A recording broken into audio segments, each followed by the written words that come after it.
Olá, o Realidade em Pauta já está de volta, falando hoje sobre pensão alimentícia.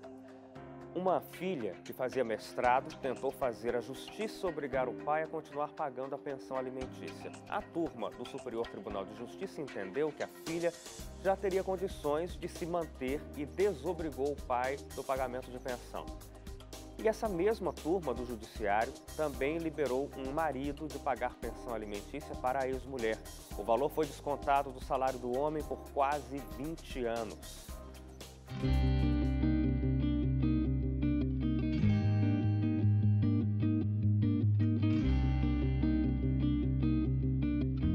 O direito de pensão alimentícia existe, mas afinal, até quando o beneficiado tem direito?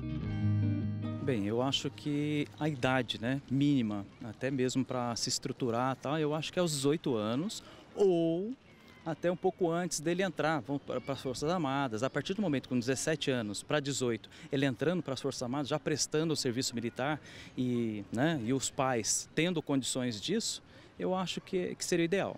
Considero que até os 18 anos a pessoa começou a trabalhar, porque enquanto estuda depende do pai, né? Esse é o grande problema, mas assim que possível que tenha sua condição, ela tem que se virar sozinha. Acho que o valor em si não demonstra o amor que você sente por criança. Acho que você tem que estar junto à criança não só por causa da pensão, mas sim por causa do seu amor, porque é seu filho, é uma cria sua, é o seu sangue.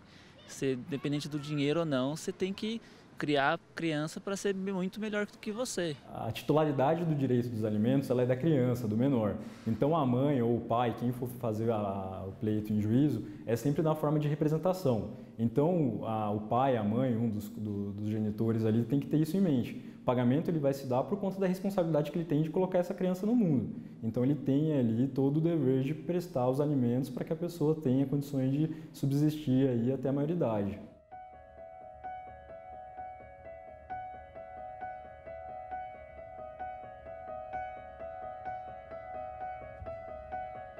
Hoje, a legislação brasileira não coloca um limite em relação à idade de quem vai receber a pensão. O legislador entende que cada caso é um caso, por isso merece ser analisado cuidadosamente. Mas se de um lado existem crianças que jamais receberam qualquer ajuda por parte dos pais, do outro existem pessoas que só pararam de receber pensão alimentícia porque o judiciário decidiu colocar fim a estes abusos. Como nesta decisão, em que uma filha que já fazia mestrado tentou obrigar o pai a continuar pagando pensão alimentícia. O marco final do pagamento dessas pensões, na maioria das vezes, é o término da graduação, quando o alimentando aí tem condições de se realocar no mercado de trabalho e conseguir de forma sozinha um trabalho que vai suprir aí as suas necessidades. É um abuso quando isso acaba se perdurando por um longo tempo, ele tem condições de receber um salário, ele recebe o salário na maioria das vezes, mas ainda continua recebendo essa pensão. O alimentante aí, ele tem todas as ferramentas jurídicas para se ver exonerado dessa obrigação.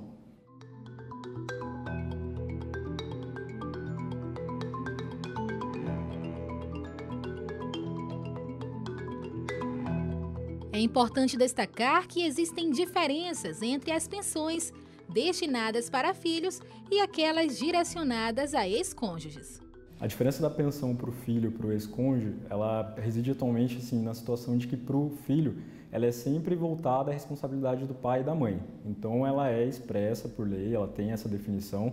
Para o ex-cônjuge depende de uma análise de cada caso concreto. O juiz precisa se ater aí aos fatos e provas que vão ser produzidos no processo, para se perdurar aí qual a porcentagem, o valor desse alimento e tudo mais. Para o filho, como todo mundo sabe, de conhecimento público, ela é atrelada à própria responsabilidade de ser pai e de ser mãe. A mesma turma do Judiciário também liberou um marido de pagar pensão alimentícia para a ex-mulher. O valor foi descontado do salário do homem por quase 20 anos. Quando a gente está falando de uma pensão para uma pessoa mais idosa, a gente precisa levar em consideração que a relocação dela no mercado é mais difícil. Então o valor dessa pensão ela precisa ser um pouco maior para suprir as necessidades dela, levando em consideração que o idoso tem um gasto maior do que uma pessoa mais jovem. O tempo também que vai se perdurar essa pensão, ela tem que ser analisada com o tempo e a idade do alimentando. Isso pode ser por um tempo até que aquela mulher se ela for jovem, se ela não tiver uma profissão, não estudou, até é dado um tempo para que ela se prepare para a vida, né? Que ela teria abandonado uma vida de trabalho normal, que é que todo mundo tem, mas em seguida ela vai ter que se virar, isso não é eterno, não.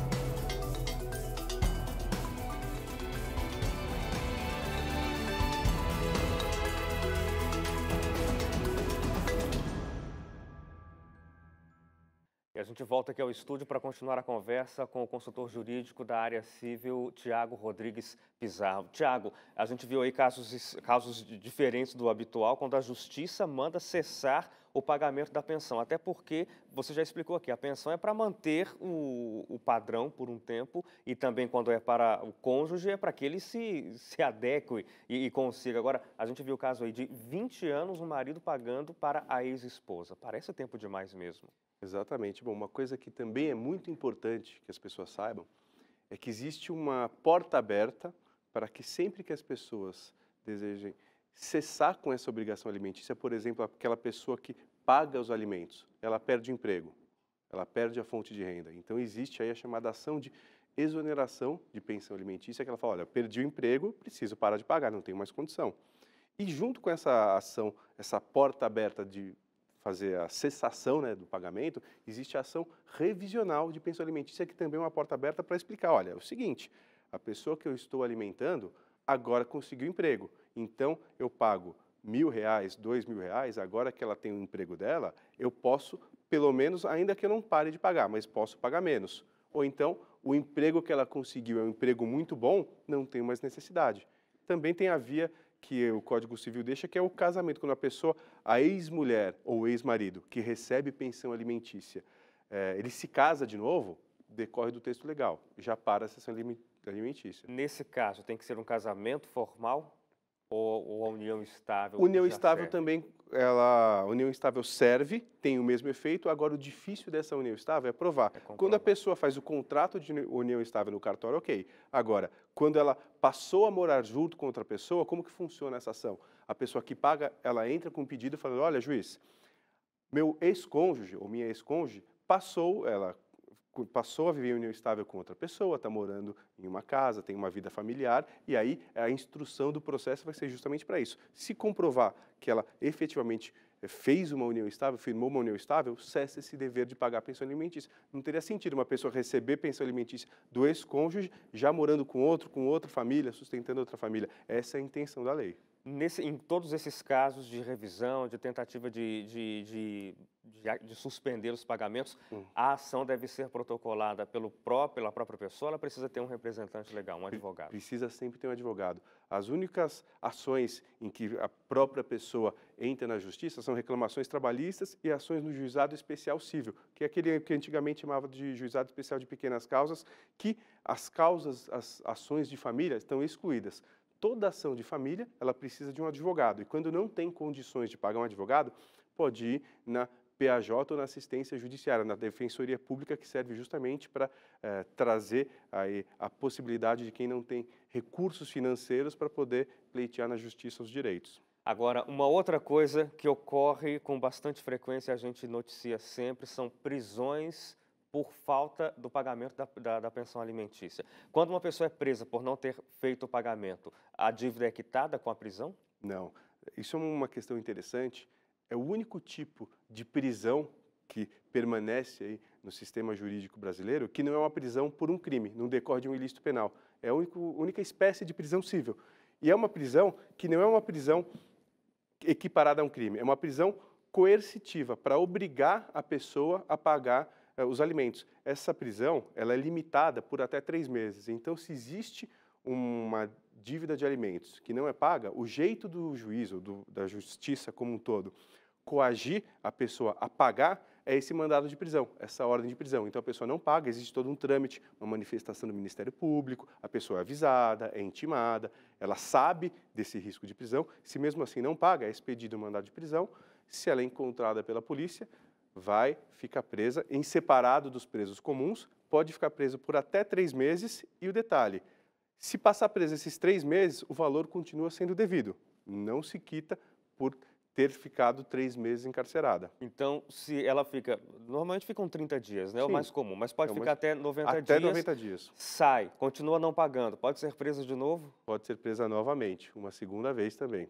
E a pessoa já está sendo presa por não pagar. Ela vai ficar presa sem gerar recursos, sem gerar riqueza. Como é que vai? Parece que a dívida vai só piorar.